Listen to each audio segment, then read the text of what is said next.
বল বলছে আমি রাজ্য করতে চাই না, ভগবত ভজন করতে চাই, বলে যাও বনগমন করো। ধ্রুবজি মহারাজ বৎসলকে রাজ্য দিয়ে সে হিমালয়ে গমন করলেন। ধ্রুবজি মহারাজ যখন হিমালয়ে গমন করলেন, হিমালয়ে পণ্য কুটির বানিয়ে সেই হিমালয়ে থাকতে শুরু করলেন।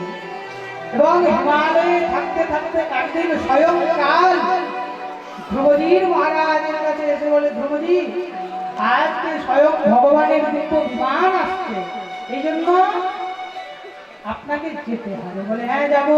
মহারাজ বিমান নেমেছে, এবারে বিমানের মধ্যে যখনই চড়তে যাবে কাল মাথা নিচু করে দাঁড়িয়ে দিয়েছে।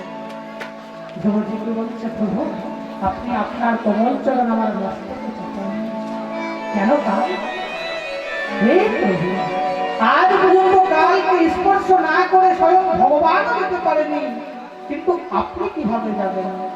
যেহেতু আপনাকে স্পর্শ করার শক্তি আমার মধ্যে নেই, এই জন্য কৃপা করে আমার করে পা রেখে আপনি দেখুন, যারা ভক্ত হয় না তাদের কাছে কাল পর্যন্ত আসতে ভয় করে, কাল পর্যন্ত আসতে। শ্রী ধ্রুবজি মহারাজ কালের মধ্যে পা রেখে রথের মধ্যে চড়ে ধ্রুব রাজ্যে বাস করল। আজও বৈদ্যমান সেই ধ্রুবের মধ্যে ভগবান বৎসলকে রাজ্য দিয়ে শ্রী ধ্রুবজি মহারাজ শ্রী ধ্রুব চলে গেলেন।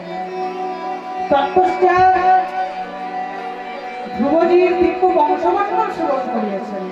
ধ্রুবজির বংশে পরমপ্রতাপী রাজা হয়েছে অঙ্গ, আর এই অঙ্গেরই পুত্র হলো বেদ। এই বেদ হচ্ছে অতি অহংকারী। সেই বেদ বলে কো যজ্ঞ পুরুষ, কে যজ্ঞ পুরুষ, কে ভগবান? এই সংসারে কেউ ভগবান নয়। পুজো করতে হলে আমার পুজো করো, নাম করতে হলে আমার নাম করো, জপন করতে হলে আমার করো, এই সংসারে কেউ নেই। আপনারা ইতিহাসে পড়ে হবে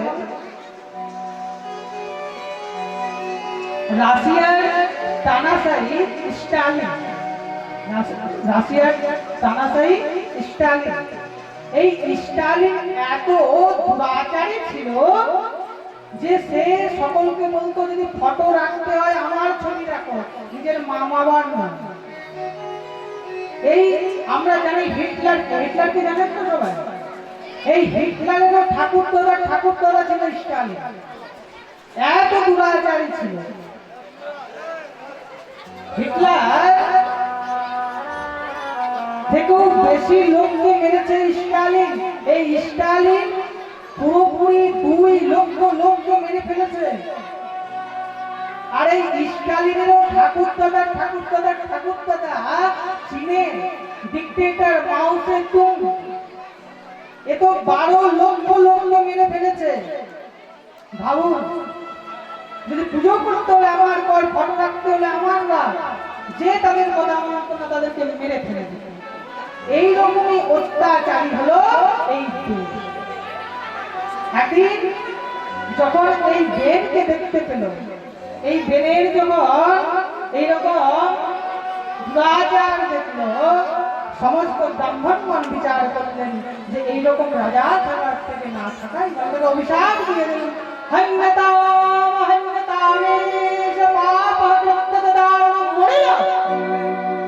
তোমার থেকে রাজা থাকার থেকে না থাকা, সঙ্গে সঙ্গে সেখানে বেনের গোবিন্দায় নমো নমঃ, সেখানেই বেনের মৃত্যু। এবার বেনের মৃত্যু হওয়াতে সারা রাজ্যে বিশৃঙ্খলা দেখায়। মহারাজ কেউ আর ধর্মকর্ম করে না, সব জায়গায় চুরি, পাপিচার, ব্যভিচার বেড়ে যাচ্ছে। রাজা না থাকলে কি হবে? ডিসিপ্লিন নষ্ট হবে, আর ডিসিপ্লিন নষ্ট হলে রাজ্য নষ্ট হবে। যেমন একটা পরিবারকে চালাবার জন্য গার্জেন দরকার, সেই গার্জেন সেই পরিবারের নিয়মকে মেইনটেইন করে যে কাকে কখন আসতে হবে, এই রাত্রে 1টার সময় কপাট বন্ধ হয়ে যাবে, এটা কে নির্ণয় করে? ঘরে গার্জেন। তত যদি কোনো রাজ্যের রাজা ঠিক না থাকে তবে রাজ্য চলতে পারে না। ব্রাহ্মণগণ যখন দেখলেন এইভাবে রাজ্য চলবে না, কি করলো, বেনের শরীরকে কাঁচা তেলের মধ্যে ডুবিয়ে রাখলো, কাঁচা তেলের মধ্যে ডুবিয়ে রাখলো। সেই কাঁচা তেলে ডুবিয়ে রেখে সেই শরীরকে মন্থন করতে করতে তার জান থেকে এক কালো রকম পুরুষের সৃষ্টি, কালো পুরুষের সৃষ্টি হলো, যাকে বেনের পাপ থেকে সৃষ্টি বলা হয়। আরে সেই কালো পুরুষের নাম রাখা হলো নিষাদ। যেহেতু রাজার থেকে তার জন্ম, রাজার মৃত শরীর থেকে জন্ম, তার জন্য তাকেও রাজা করা হলো কোথাকার? বনবাসীদের, যাকে এখন আধুনিকে আমরা বলি আদিবাসী। সেই আদিবাসীদের রাজা করা হলো নিষাদ রাজা। আসলে আদিবাসী আমরা সকলে যারা বনে থাকে তাদেরকে বনবাসী বলা হয়। তো সেই নিষাদ বনবাসীদের রাজা এবং সেই বেনের শরীরকে আবার মন্থন করা হলো এবং সেই মন্থন করতে করতে সেই শরীর থেকে ভগবত অংশে শ্রী পৃথুজি মহারাজের জন্ম হলো।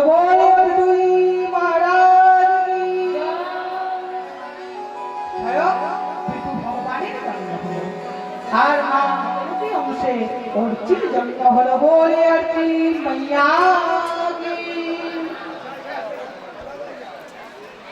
তাই যখন অর্চির জন্ম হলো, এই পৃথুজি মহারাজকে রাজ্য সিংহাসনে বসালেন এবং সমস্ত প্রজাগণ এসে বলছে, প্রভু কৃপা করুন, কৃপা করে আমাদের এই রাজ্যকে ঠিক করুন।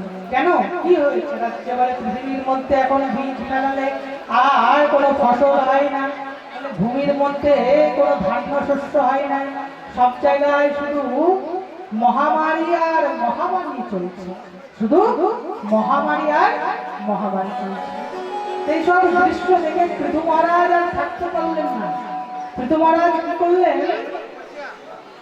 ধনুকের উপরে তীরকে চড়িয়ে সঙ্গে সঙ্গে যখনই মারতে যাবে, স্বয়ং মা ভগবতী পৃথিবী গাভী স্বরূপ করে দৌড়াতে শুরু করেছে। ত্রাহিমাম ত্রাহিমাম ত্রাহিমাম। সঙ্গে সঙ্গে ভগবান পৃথিবী মহারাজের জন্য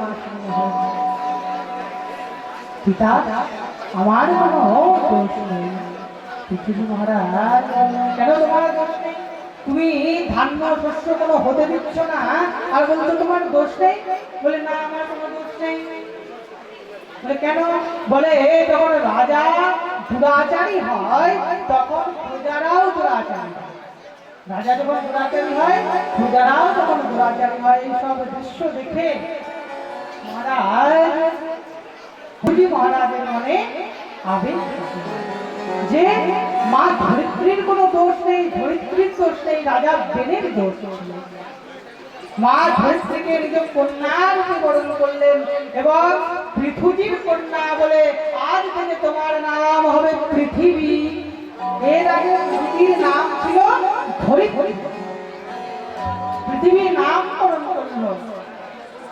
হে পৃথুজি মহারাজ, কি আদেশ, আমরা কি করবো?